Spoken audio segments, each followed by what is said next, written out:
राधे राधे प्रिय दर्शकों, आज हम सुनने जा रहे हैं परम पूज्य प्रेमानंद जी महाराज के दिव्य और मधुर वचनों को, जो हमें जीवन की गहराई, भक्ति, प्रेम और प्रभु से संबंध जोड़ने की प्रेरणा देते हैं।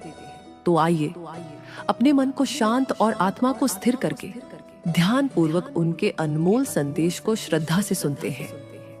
प्रिय दर्शकों, वीडियो को अंत तक जरूर सुने, क्योंकि हर शब्द आपके जीवन को नई दिशा देगा। तो आइए आरंभ करते हैं इस आध्यात्मिक यात्रा को। अगर आपको लगता है कि पत्नी भजनानंदी है, तो जीव अपने भजन के प्रताप से ही भगवत प्राप्ति करता है, पत्नी के भजन से नहीं। पति भजन करेगा तो पत्नी को तो, लेकिन पत्नी भजन करेगी तो पति को नहीं। ये ध्यान रखना।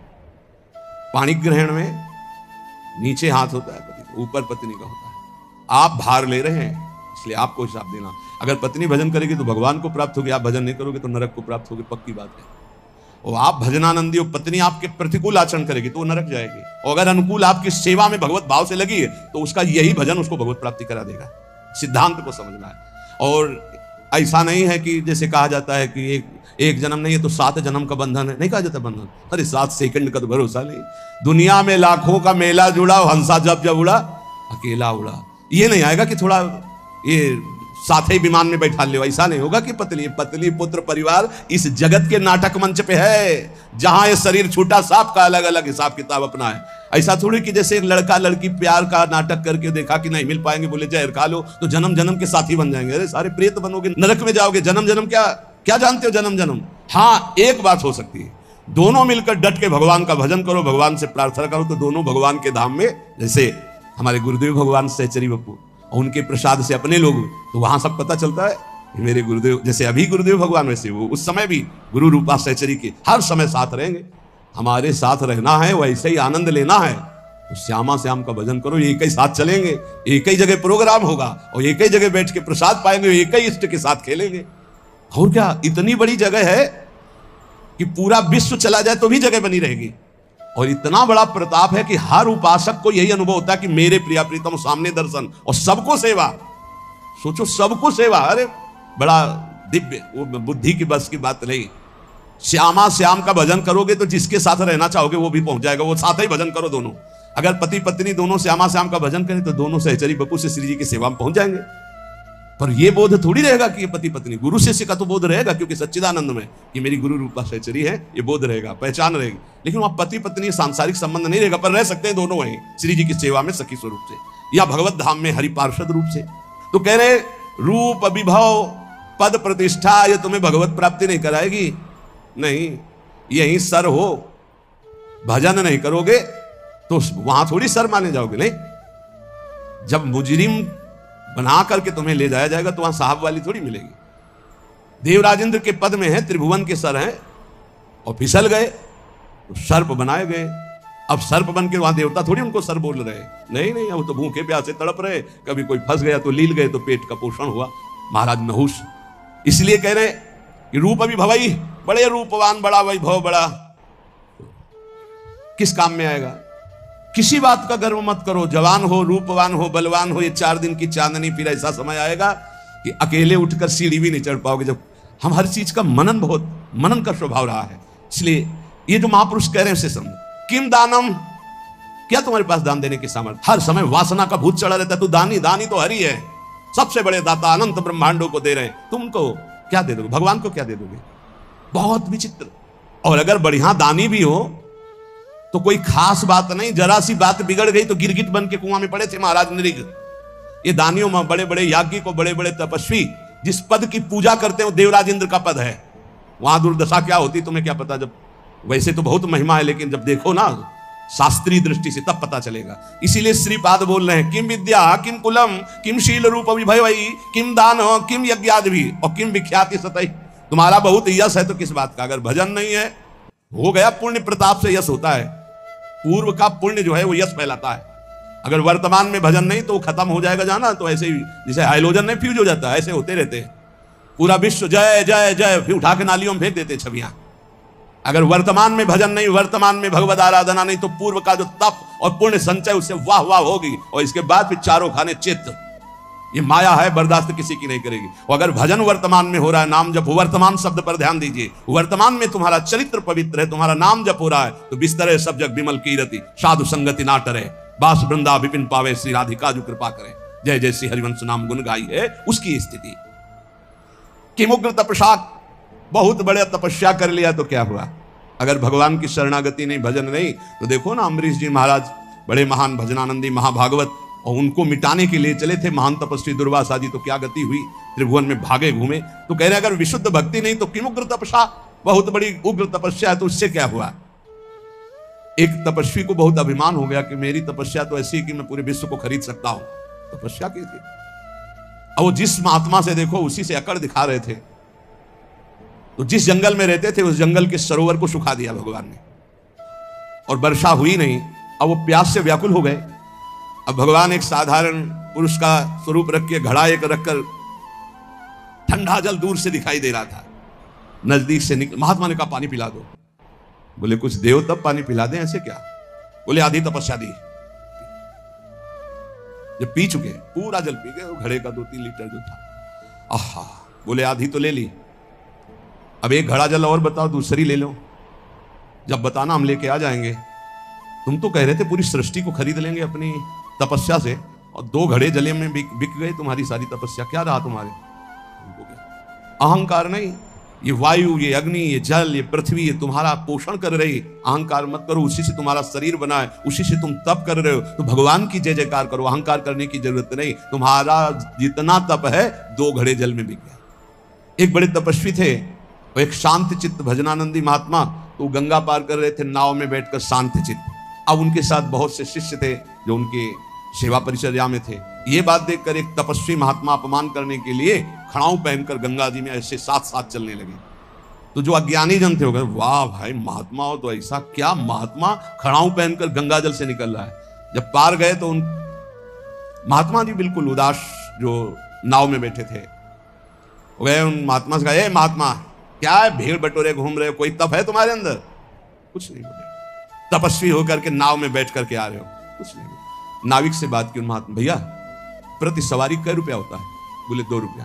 हम अपने शिष्यों से कहा सब गिन करके मेरा भी 2 रुपया दे दो। 2 रुपया दिया। जब सब चले गए तो उन महात्मा से कहा रुको महात्मा, जिन गंगा जी को भगवान शंकर ने सम्मान के लिए अपने मस्तक पर रखा, उन गंगा पर पादुका से चलकर अपने तप के प्रभाव से सारे तप को नष्ट कर लिया। जो तूने सारे जीवन का तप नष्ट करके पार किया वो 2 रुपये में पार कर लिया, वो 2 रुपये में पार। ये अगर तपस्या का अहंकार हो जाए तो 2 कौड़ी की तपस्या हो जाती है। श्रीपाद कह रहे हैं कि मुग्र तपस्या और न्यास योगादि भी। और एक बात कह रहे हैं, क्या हुआ तत्व ज्ञान? तत्व बोध होना अलग बात है, क्या हुआ तत्व ज्ञान हुए?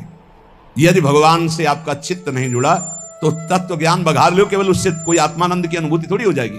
तत्व ज्ञान होना अलग बात है, तत्व बोध होना अलग बात है। तत्व ज्ञान की चर्चा कर लेना अलग बात है, तत्व बोध होना अलग बात है। फिर आगे कह रहे, ये बड़ा सूक्ष्म विषय है। अगर आप किसी लोकांतर की चाह के लिए भजन करते हैं, वो भी महत्वपूर्ण नहीं है। महत्वपूर्ण है प्रेम प्राप्ति के लिए। हमें प्रभु से प्रेम, सच्चे भजनानंदी का स्वरूप क्या होता है? हमारा भजन कभी छूटे ना, और इसका फल ये हो कि जिनका हम भजन करते हैं उनकी स्मृति में हम तड़पें रोएं। ये खास बात, इसीलिए यहां कह दिया किम विष्णु भजनाई, क्या किसी लोकांतर के सुख की चाह करके भजन करना। यदि आपको वृंदावन ईश मोहन रसे प्यास सीन सर्वस्वधीह, यदि आपकी बुद्धि वृंदावन के ईश सी श्यामा श्याम के प्रेम में मत वाली नहीं हुई तो कुछ प्राप्त नहीं हुआ। जीवन का सार भगवत प्रेम, क्योंकि प्रेमी महापुरुष है। भगवत प्रेम, तत्वबोध भी आत्म प्रेम है, उसमें मुझे कोई संशय नहीं। तत्व ज्ञान और तत्व बोध होना बड़ा अंतर है। जैसे हलवा बनाने का ज्ञान हो जाना और हलवा बना करके खा लेना, इतना अंतर है। तत्व ज्ञान हलवा बनाने का ज्ञान हो जाना, और तत्वबोध हलवा बनाकर खाकर उसका स्वाद ले लिया, वो तत्वबोध। श्री भरथरी जी महाराज कहते हैं कि मुझे लगा था कि मैं बहुत ज्ञानी हूं। संतों के वचन बहुत अमृत में होते हैं।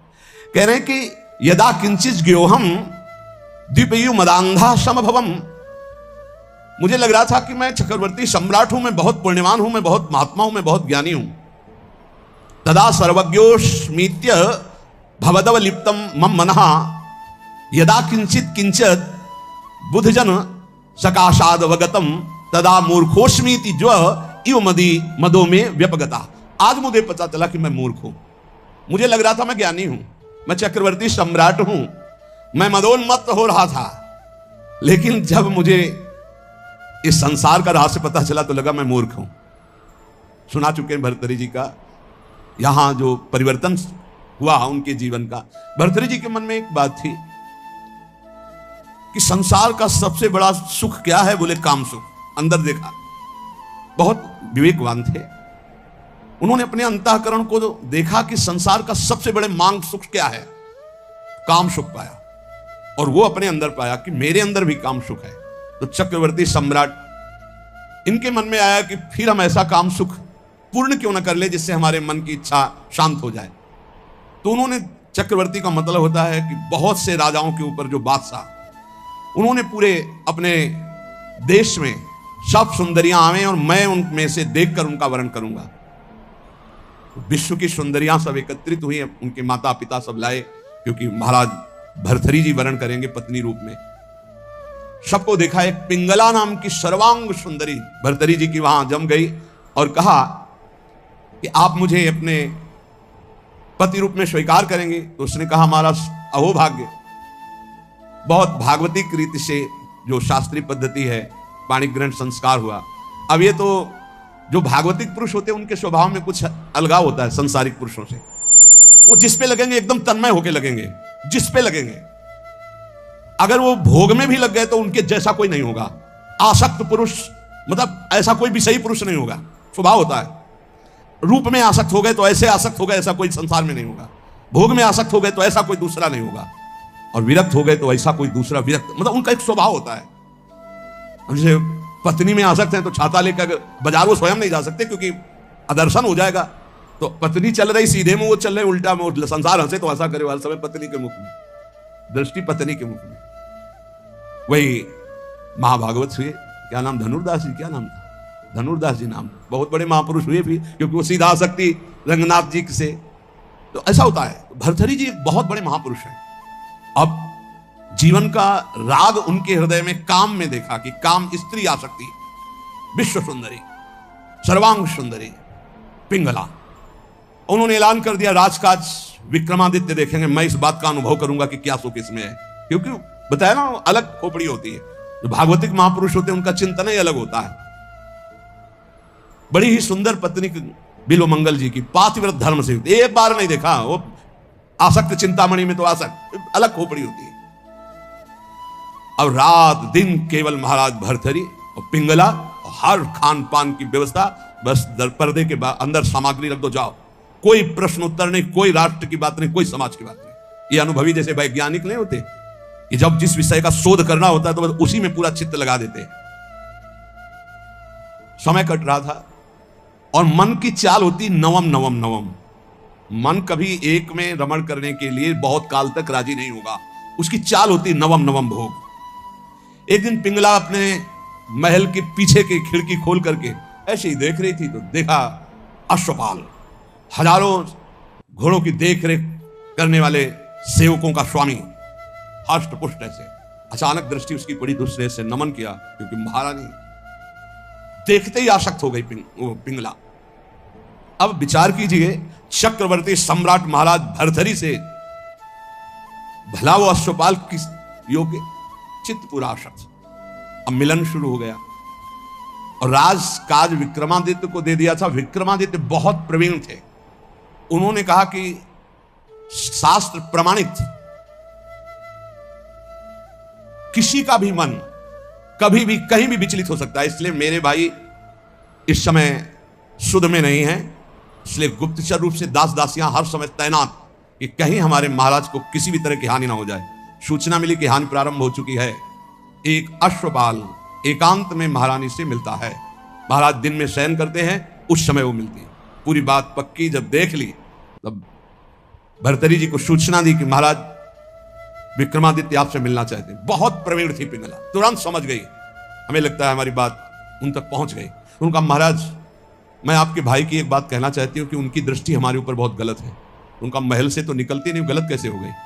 तो उनका खिड़की पे खड़ी थी, वो घोड़ों की देखरेख करने वाले अश्वपाल के पास गए थे, वहां से मुझे देखा तो फिर मुझे बुलाया, मैं उनसे गए, उनके पास गई। उनका इरादा ठीक नहीं था, इसलिए हमने कुछ कड़वे वचन कहे, क्षमा करें आपके भाई हैं लेकिन उनकी आदत बहुत खराब है। उनका ऐसा विक्रमादित्य कर सकता है, जान न जाए, ये भगवान की माया विचित्र है। विक्रमादित्य है, बोले भ्राताश्री आपके साथ छल हो रहा है। बोले हाँ मुझे पता है छल हो रहा है, तुम्हारे जैसा नीच भाई होगा तो छल क्यों? यही बताने आए हो ना कि पिंगला आचरणहीन है। भाई आपको पता है? बोले पता है हमें कि तू आचरणहीन है। मेरा आदेश है कि ऐसे भाई को नगर से निष्कासित कर दिया जाए, कभी हमारे नगर में मुंह मत दिखाना। इतने आसक्त थे पिंगला पे भर्तरी जी महाराज। विक्रमादित्य कुछ बोल ही नहीं पाएगी, ये क्या? बड़े बड़े जो मंत्री थे उन्होंने बोलने की हिम्मत नहीं रहेगी कि जब भाई के प्रति ऐसा, इनका तो कोई नहीं बोल पाया और निकाल दिए गए। पर मंत्रियों ने उनको सुरक्षित रखा। एक दिन जब असलियत का पता चलेगा तब ये रोएंगे, उसी समय मैं आपको सामने पेश करूंगा। अब भगवान कोई ऐसा ना सोचे कि पाप कर्म दबा रहेगा, वो ऊपर उठता है, अपना प्रभाव दिखाता है। एक नगर का ब्राह्मण गरीब तपस्या कर रहा था महाराज देवराज इंद्र की मंत्र से उनकी, इस बात के लिए कि मुझे धन मिले, मैं गरीब हूं, जिससे हमारा परिवार सुखी हो जाए। बहुत तप किया तो देवराज इंद्र प्रकट हुए, कहा ये अमर फल लीजिए, और अंतर ध्यान हो गए। वो बात करे थे अंतर ध्यान, तो उनका अमर फल लेके क्या करूंगा? ऐसे दरिद्र गरीब ब्राह्मण हो, अमर होकर के क्या करूंगा? तब विचार आया कि अगर ये अमर फल महाराज भर्तरी को पवा दे तो धर्मात्मा वीर राजा वो अमर रहेगा, हमारे देश की सुरक्षा होगी और मुझे धन मिल जाएगा। ये अच्छा लगा। वो गए, महाराज की जय जयकार हो। पहले राजाओं के दरबार में या महल में ब्राह्मणों के लिए, ऋषियों के लिए, महात्माओं के लिए निषेध नहीं था, उनके लिए नहीं था कि हम आज्ञा लेकर आए। अंदर प्रवेश के नजदीक दासी ने कहा कि कोई विप्र देवता पधारे। उठकर प्रणाम किया, कैसे आज्ञा कीजिए। उनका प्रभु मुझे तपस्या के द्वारा अमर फल मिला है और ये मैं आपको पवाना चाहता हूं, इसके बदले में धन चाहता हूं। आदेश कर दिया जितना इनको धन चाहिए दे दिया जाए। अमर फल लिया और विचार किया मैं खा के क्या करूंगा अमर होके, क्योंकि मेरी आसक्ति तो पिंगला पे है। पिंगला से कहा तुम अमर फल खा लो, जब तक मैं जीवित रहूंगा तब तक तुम्हें देखता रहूंगा। पिंगला ने कहा ऐसे थोड़ी अमर फल खाया जाता है, स्नान करके मंत्रानुष्ठान करके लाओ हमें। तुम कहा नहीं पालो मेरे सामने। बोले तो इतना विश्वास नहीं है। अब बस प्यार में तो दम होती है, नहीं विश्वास पक्का है तो प्यार निश्चिंत रहिए। पिंगला ने सोचा मैं क्या करूंगी खा के, मेरा दोस्त अगर पालेगा अश्वपाल वो बढ़िया। एकांत में मिली अश्वपाल को, क्योंकि कांटा विक्रमादित्य थे, वो तो नगर निष्कासित हो गया, बिल्कुल स्वतंत्रता थी। महाराज इस रास्ते से बेशुद्ध थे। अश्वपाल ने उस अमर फल को लिया तो उसने विचार किया कि मैं क्या करूंगा। और महाराज की नृत्यांगना ऐसी सुंदर थी जिससे आसक्ति थी। मिला और कहा देखो ये अमर फल मुझे मिला है, आप पालोगी तो जब तक मैं जीवित रहूंगा आपको देखता रहूंगा, मिलता रहूंगा। ठीक है। नृत्यांगना ने सोचा जिसके दरबार की मैं नृत्यांगना हूं, अगर वो महाराज अमर रहेंगे तो हमारा जीवन सार्थक रहेगा, महाराज मुझे बहुत सम्मान देंगे जब मैं अमर फल दे दूंगा। उसने प्रार्थना करवाई कि आपके दरबार की नृत्यांगना मिलना चाहती है आपसे। बुला लिया, कहा महाराज ये अमर फल। महाराज ने कहा तुझे अमर फल कहां से मिला? ये अमर फल सत्य बोल तुझे कहां से मिला? महाराज मुझे तो अश्वपाल ने दिया, मेरा वो दोस्त है, मेरा मित्र है। उसने और उस समय पिंगला वहां नहीं थी। तुरंत अमर फल लिया और बोले तुम्हें जो संपत्ति चाहिए हम देंगे, कल हम दरबार में आते हैं। दरबार में गए, सब सभा एकत्रित, वर्षों के बाद आज दरबार में आए थे।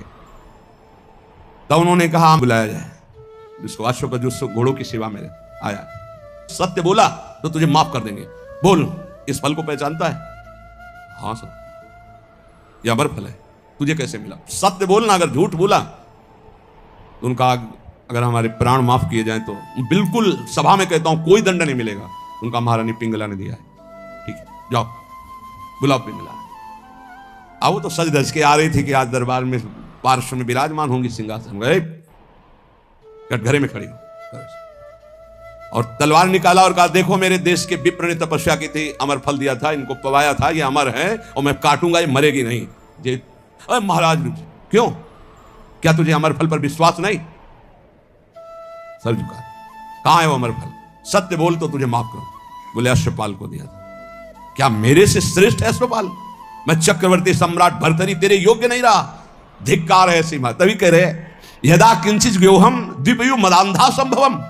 मैं मदांध हो गया था, अपने को ज्ञानी समझता था, अपने को बलवान समझता था, अपने को राजा समझता। उसी समय भर्तरी जिनका धिक्कार है।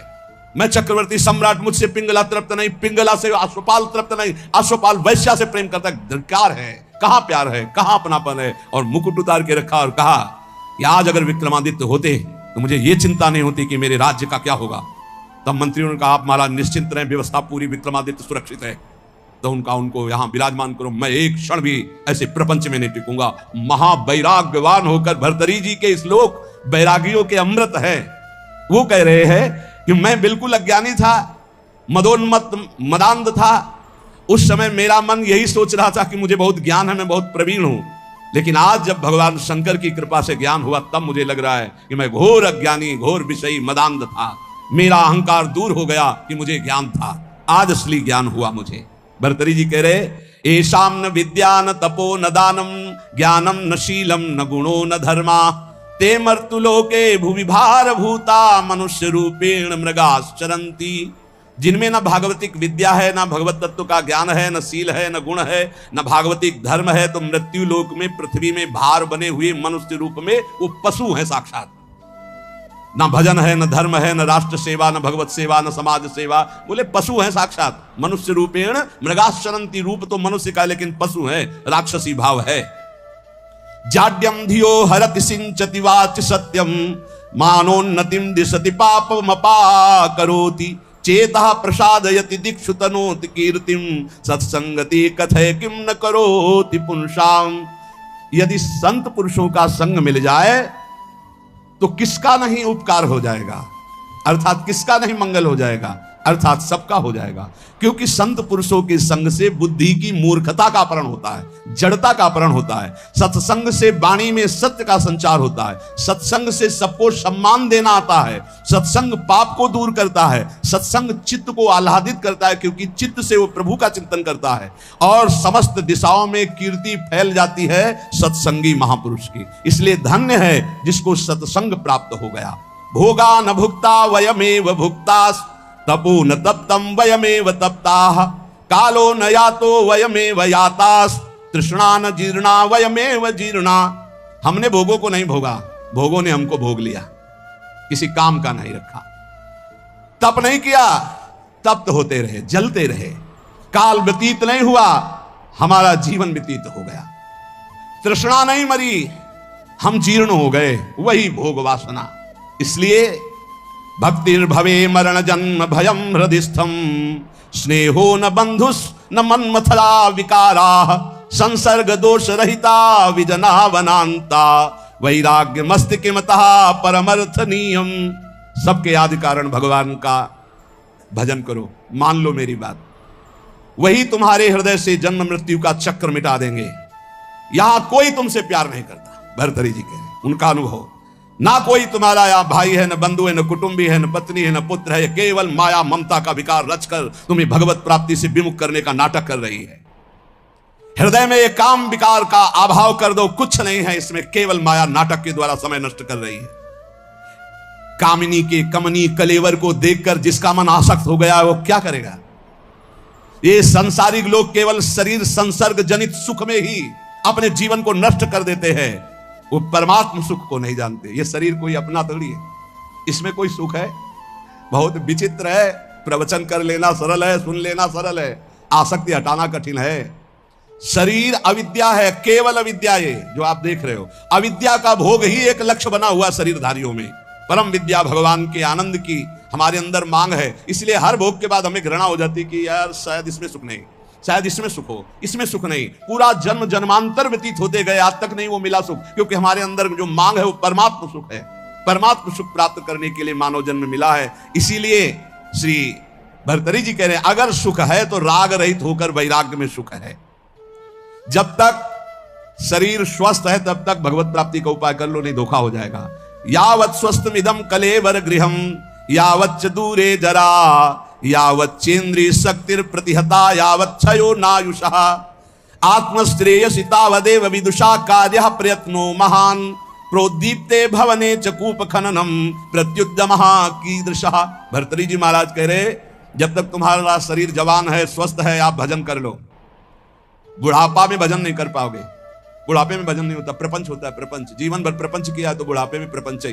बूढ़े तोता को कुछ नई चीज नहीं सिखा सकते। एक लाया गया था तोता, जैसे को राधा, तो राधा नहीं बोलेगा, उसको जो सिखाया गया था वो बूढ़ा तोता उतना ही बोलता था बस। जैसे मिठू तो कहेगा मिठू, राधा नहीं बोलेगा, क्योंकि सिखाया नहीं गया ना। ये प्रपंच सीखे हुए हैं मन बुद्धि पूरे जीवन, अब उनको बुढ़ापा में कर राधा, तो बुढ़ापा में राधा थोड़ी बोलेंगे। देख लो जब बूढ़े बैठे हो, देखना ये बात अच्छे से समझ लो। बूढ़ा तो होता राम राम नहीं रटता, राधा राधा नहीं रटता। तो कह रहे हैं जब बुढ़ापा आ जाएगा तो भजन नहीं होगा, जवानी में भजन नहीं करोगे तो बुढ़ापा भजन नहीं होगा। ए सुन लो, जो जीवन में भजन किए बुढ़ापा में भी भजन करेंगे, जो जवानी में भजन नहीं किए बुढ़ापा में नहीं कर पाएंगे, पक्का समझ लो, पक्का नहीं कर पाएंगे। बातें चाहे जितनी बना ले, भजन की पद्धति जवानी में सीखी जाती है बचपन से। ये बहुत बढ़िया कृपा हो गई, आप लोग सब नौजवान भजन में लगे हो। अगर इस समय अपनी निरंतर भजनाकार वृत्ति कर लियो ना, तो जिससे आगे चल करके भजन करना थोड़ी पड़ता है, नहीं वो चलता रहता है। बड़ा आनंद, क्षण क्षण रुदन करन, ऐसा आनंद प्रकट होता। मान लो जो आनंद की खोज कर रहे हो कहीं नहीं, सिर्फ भजन में मान लीजिए, प्रार्थना मान लीजिए, सब सुख आपको घेर लेंगे।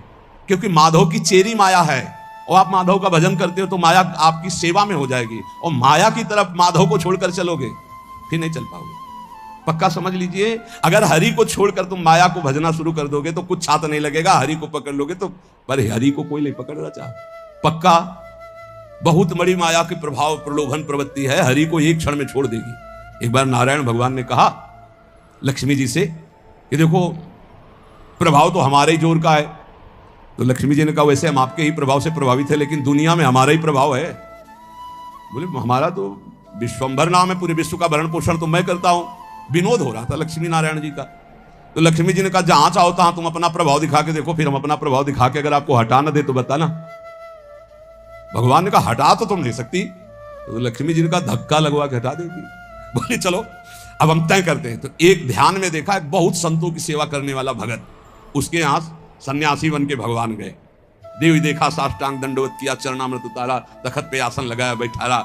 महाराज बस कुछ क्षण रुको, अभी भिक्षा बन रही थी। भिक्षा इतने खांसती हुई एक लकड़ी ली हुई बूढ़ी का रूप रख के लक्ष्मी जी गई। बच्चा कुछ भोजन मिलेगा? हाँ माता जी, स्वामी जी भी बैठे, अभी भोजन बन रहा है, बस स्वामी जी को पवाया आपको। भगवान नारायण मुस्कुराए, माता जी को जमीन में बैठाला गया, स्वामी जी तखत, मुस्कुराए ला भगवान के, देखा ना आदर तो हमारा ही हो रहा है। लक्ष्मी जी का चुप रहो भी थोड़ी देर। आए तो स्वामी जी अपन नारियल का खप्पर, लक्ष्मी जी ने कहा बच्चा हम बर्तन अपने पास रखती, झोली बढ़िया रत्न जटित, सोने की थाल, सोने की कटोरियां, ऐसे चांदी। भगत ने सोचा मैया ऊपर ऐसे देखने में बूढ़ी बाढ़ी लगती है तो कितना कीमती सामान है, पर भाई हो सकता है बड़े घरों की हो, अपना ऐसे परोसा सब। अब स्वामी जी की तरफ तो दृष्टि, माता जी माता लाओ माता जी बर्तन धो के हम आपको दे दें। बोले नहीं बेटा, एक बार जिस बर्तन में पाते हम दोबारा उसमें पाते नहीं, और ये तुम ही रख लो। अरे बोले माता जी बड़ी कृपा, पर बोले बेटा आज रात रुक। अब माता जी जिंदगी भर रुको, आपका घर है। पर बोले जहां सन्यासी रुकते हैं वहां में, ए स्वामी जी आप चलो। बोले नहीं बेटा रात तो रुक ले। बोले नहीं, देखो स्वामी जी मतलब समझ जाओ आप बस हो गई हमारी श्रद्धा। लक्ष्मी जी मुस्कुरा के प्रभु इशारे से और आगे बढ़े, इशारा कर देंगे तो धक्का मार के निकाल देगा आपको। बोले नारायण नारायण, अच्छा भाई चलते हैं हम। और जो ही हो गए सो लक्ष्मी जी गायब। भला नारायण के मिला लक्ष्मी जी, लक्ष्मी जी का स्वयं का वाहन उल्लू है, उल्लू बना दिया उसको। ना वो बर्तन रह गए और ना वो बुढ़िया रह गई। समझ लो नारायण को भी धक्का लगवा दे ऐसी माया है। भरतरी जी कह रहे जब तक शरीर स्वस्थ है, यावत स्वस्थ मिदम कलेवरम यावच्च दूरे जरा, तुम्हारा बुढ़ापा दूर है तभी तक तुम भजन कर लो। कहीं ऐसा ना हो कि आग लगने पर कुआं खोदना, मूर्खता जैसे कही जाती है, ऐसे काल भगवान तुम्हारा सर्वस्व नाश कर दे और तुम भगवान का भजन नहीं कर पाए तो तुम्हारा जीवन व्यर्थ चला जाएगा। इसलिए सब ये सत्संग जो सुनाया जा रहा है उसका सार है, कोई तुम्हें प्यार नहीं करता, यहाँ कोई तुम्हारा नहीं, एकमात्र श्री भगवान का आश्रय लेकर सबकी सेवा करो। जो तुम्हें कर्तव्य कर्म मिला, तुम किसी के पति हो, किसी के पुत्र हो, किसी के परिवार के कोई सदस्य हो, अपने धर्म का पालन करो, सब में भगवत भाव करो, नाम जप करो, इसी से भगवत प्राप्ति।